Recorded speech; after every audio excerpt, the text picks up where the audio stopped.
Hello दोस्तों, welcome to only IAS. आप सभी को जैसे पता है कि प्रीलिम्स में अब हमारे सिर्फ 60 डेज के अराउंड टाइम रह चुका है, राइट। तो आज हम डिस्कस करेंगे कि किस तरह से हम अगले 60 डेज को यूटिलाइज कर सकते हैं ताकि हम जो एक प्रीलिम्स में एक थोड़ा सा अच्छा स्कोर मान सकते हो, दैट इज अराउंड 120 मार्क्स, उसको कैसे स्कोर करना है वो हम आज के वीडियो में देखेंगे। और ये भी जानेंगे कि हमने ऐसे 60+60 क्यों लिखा है इस 120 को। तो सारा वीडियो आप अच्छे से देखिएगा ताकि अच्छे से आप इस पर्टिकुलर 60 डेज को यूटिलाइज कर पाओ। आगे बढ़ने से पहले मैं आप सभी के साथ हमारे तेजस प्रोग्राम के बारे में इंफॉर्मेशन डिस्कस करना चाहता हूं। तेजस हमारा प्रीलिम्स क्रैश कोर्स है जिसके अंदर अराउंड 250 आवर्स के अंदर पूरा static as well as current affairs से रिगार्डिंग जितने भी कंपोनेंट्स हैं वो सारे वीडियो लेक्चर की फॉर्म में आपके साथ डिस्कस किए जा रहे हैं। उसके अलावा आपकी प्रिपरेशन को असेस करने के लिए 15 GS as well as 4 CSAT full length test आपको प्रोवाइड किए जा रहे हैं। At the same time prelims का स्टडी मटेरियल हो गया या फिर topic based test as well as NCERT के important topics with doubt session आपको प्रोवाइड किए जा रहे हैं। तो तेजस को आप वन स्टॉप सोल्यूशन कंसिडर कर सकते हो आपके आने वाले प्रीलिम्स की प्रिपरेशन के लिए। आप पे कुछ डाउट्स हो तो आप वो info@onlyis.com या फिर इस पर्टिकुलर नंबर पर कॉल करके हमसे एड्रेस भी कर सकते हो। देखो, पहले इंपॉर्टेंट चीज़ क्या है कि हम कौन कौन सी चीज़ें कवर करने की ज़रूरत है हमें प्रीलिम्स के पर्सपेक्टिव से। देखो, कुछ इंपॉर्टेंट सब्जेक्ट जैसे कि polity, economy, geography, history, right. उसके अलावा साइंस, टेक्नोलॉजी, एनवायरनमेंट, इकोलॉजी, कुछ करंट अफेयर्स के रिलेटेड क्वेश्चन बहुत सारे आते हैं। उसके अलावा कुछ ना मिसलेनियस चीज़ें होती हैं, जैसे मान लो इंटरनेशनल ऑर्गेनाइजेशंस हो गया या कुछ और भी जो सारी चीज़ें ना छोटी मोटी चीज़ें जो होती हैं वो मिसलेनियस के under. And lastly paper two जेक दैट इज सी सेट के रिगार्डिंग। तो ये सारी चीज़ें मोटा मोटा हमें कवर करनी है ताकि हम इंश्योर कर पाएँ कि हमारा प्रीलिम्स हो जाए, राइट।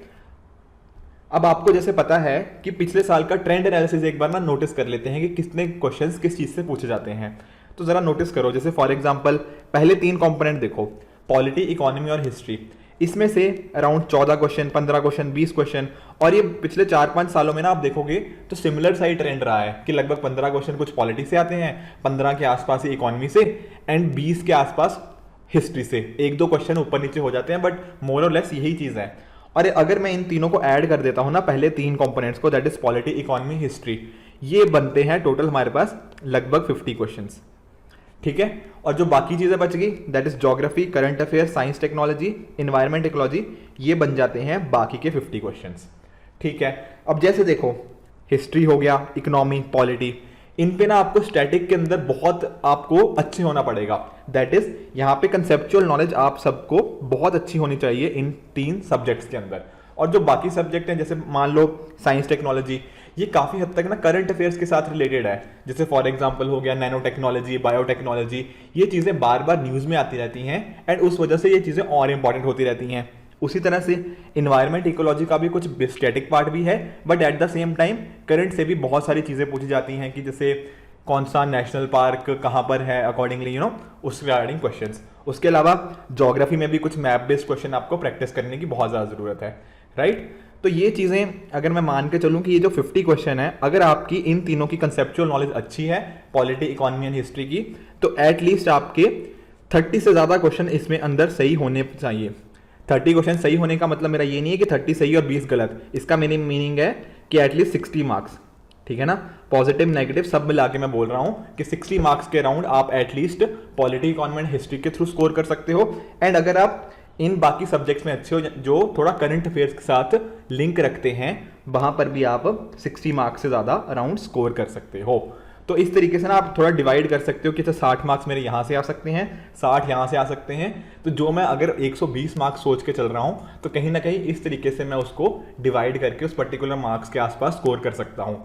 बट 1-2 चीज़ें कॉशन की ये हैं कि जैसे फॉर एग्जांपल हो सकता है कल को एग्जाम बहुत ही टफ आ जाए या बहुत ही ईजी आ जाए, तो ये 120 मार्क्स भी अकॉर्डिंगली ऊपर नीचे हो जाता है। उसके अलावा आपकी कुछ अपनी स्ट्रेंथ्स होंगी, आपकी कुछ अपनी वीकनेस होंगी। हो सकता है कि एक particular student polity, economy, history में तो बहुत अच्छा हो, तो हो सकता है वो 50 क्वेश्चन में से यहाँ पे 45 क्वेश्चन भी ठीक कर जाए। ऑन दी अदर हैंड यहाँ पे करंट अफेयर्स या और चीज़ों में वो उतना अच्छा ना हो। तो आपको अपनी स्ट्रेंथ्स एंड वीकनेस को असेस करते हुए अकॉर्डिंगली इसके अंदर आप चेंजेस लेकर आ सकते हो, राइट। तो जरा डिस्कस कर लेते हैं कि हमारा प्लान क्या हो सकता है आने वाले 60 डेज का। देखो 60 डेज ना अराउंड 8 वीक्स के आसपास बनते हैं, ठीक है ना, थोड़ा सा ज़्यादा 8 वीक्स से। तो कहीं ना हमें इन 8 वीक्स का ना सोचना पड़ेगा कि हम 8 वीक्स किस तरीके से लेकर चलें, राइट। तो देखो, जो मैं आपको प्लान बता रहा हूँ इसमें मैंने 4 स्लॉट्स बताए हैं।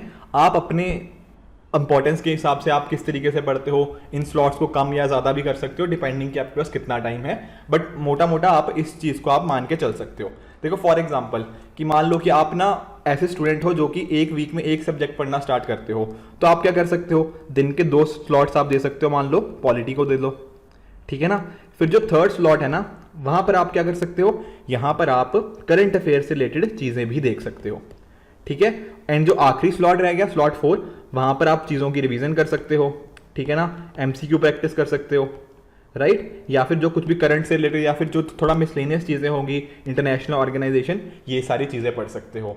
और जैसा कि मैंने आपको तेजस के बारे में बताया, यहाँ पर आपका तेजस कंपोनेंट बहुत ज़्यादा हेल्प कर जाएगा, क्योंकि देखो जो भी आप पॉलिटी की वीडियोस देख रहे हो मान लो, ठीक है ना, तो पॉलिटी किस तरीके से आपको टू द पॉइंट किस तरीके से पढ़नी है वो आपको वीडियो से आपकी हेल्प मिल जाएगी। उसके साथ ही साथ तेजस कंपोनेंट के अंदर वेरियस आपको एमसीक्यूज प्रोवाइड किए जाएंगे, सेक्शनल टेस्ट हैं, तो उन सेक्शनल टेस्ट के साथ आप इस पर्टिकुलर प्लान के अंदर जब इंटीग्रेट कर लोगे तो आप इंश्योर कर पाओगे कि आप पढ़ भी अच्छे से रहे हो, साथ ही साथ उनका अच्छे से आपको समझ भी आ रहा है कि मुझे कितनी चीज़ें मैं समझ पा रहा हूँ और किस तरीके से मैं उनको एग्जाम में इंप्लीमेंट कर पाऊंगा। तो ये पर्टिकुलर चीज़ ना आप 5 डेज सोच सकते हो कि सुबह अच्छा एक सब्जेक्ट उठाया एंड शाम को अकॉर्डिंगली करंट अफेयर्स कर लिए एंड रात को उन चीज़ों के रिगार्डिंग प्रैक्टिस कर ली। अब एक वीक कर लिया ये चीज़ पॉलिटी के रिगार्डिंग, फिर नेक्स्ट वीक जब आएगा नेक्स्ट वीक मैं यही सेम चीज़ इकोनॉमी के साथ कर लूंगा, फिर थर्ड वीक में मैं हिस्ट्री के साथ कर लूंगा, ठीक है ना। तो इस तरीके से आप अपने 8 वीक्स का अकॉर्डिंगली आप सोच सकते हो कि अच्छा 8 वीक्स के अंदर इस तरीके से मैं करूंगा, तो एक बार तो एटलीस्ट सब सारी चीज़ें रिवाइज हो ही जाएंगी। फिर जब मैं सेकंड टाइम रिवाइज करना सोचूंगा तब भी मैं अकॉर्डिंगली जल्दी जल्दी यही सेम चीज़ अकॉर्डिंगली कर लूंगा, राइट। और सैटरडे संडे को क्या कर सकते हैं, देखो संडे तो हम रखेंगे डेफिनेटली मॉक्स के लिए, ठीक है ना। बिना मॉक्स के अगर आप एग्जाम में डायरेक्टली देने जाओगे तो बहुत ही आपको इशू फेस हो सकता है, तो इसलिए ज़रूरी है कि आपने बहुत अच्छे खासे मॉक्स प्रैक्टिस किए हों बिफोर द एग्जाम।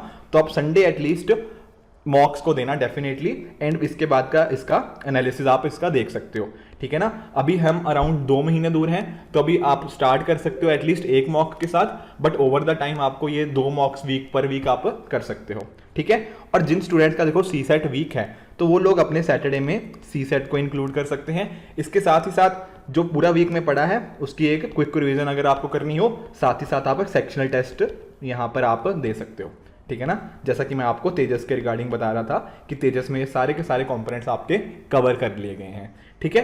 तो इस तरीके से आप वीक वाइज अपना प्लान सोचो कि अच्छा इस वीक में मैं मॉर्निंग के 2 स्लॉट्स मान लो पॉलिटी पढ़ रहा हूँ, तीसरे स्लॉट में मैं करंट अफेयर्स कर लूंगा एंड चौथे में revision, MCQ and other miscellaneous things cover करूंगा।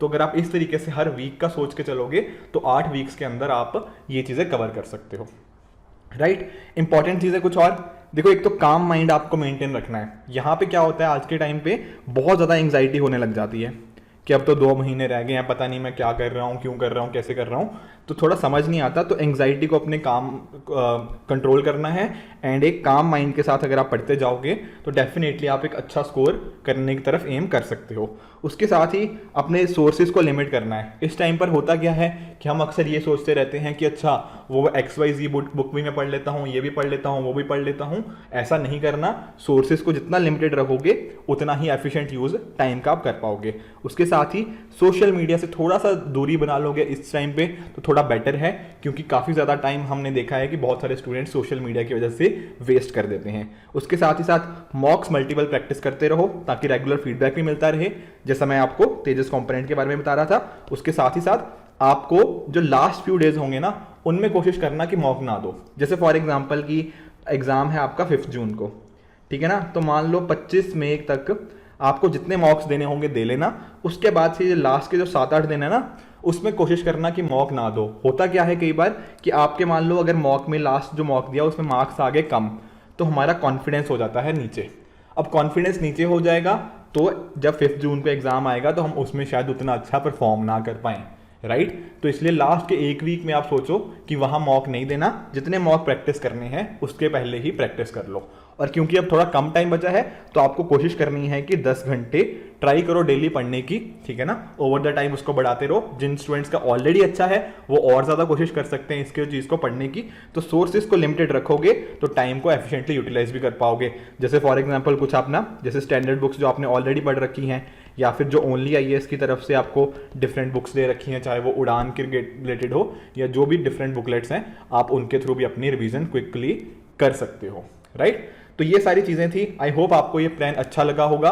आप इसमें अपनी स्ट्रेंथ्स और वीकनेसेस को इंक्लूड करते हुए इसमें एप्रोप्रिएट चेंजेस कर सकते हो ताकि आप अगले 60 डेज को एफिशिएंटली यूज कर पाओ एंड जो हमारा टारगेट है दैट इज अराउंड 120 मार्क्स के आसपास, उसको अच्छे से अचीव कर पाओ, राइट फ्रेंड्स। तो आई होप आपको ये वीडियो अच्छा लगा होगा।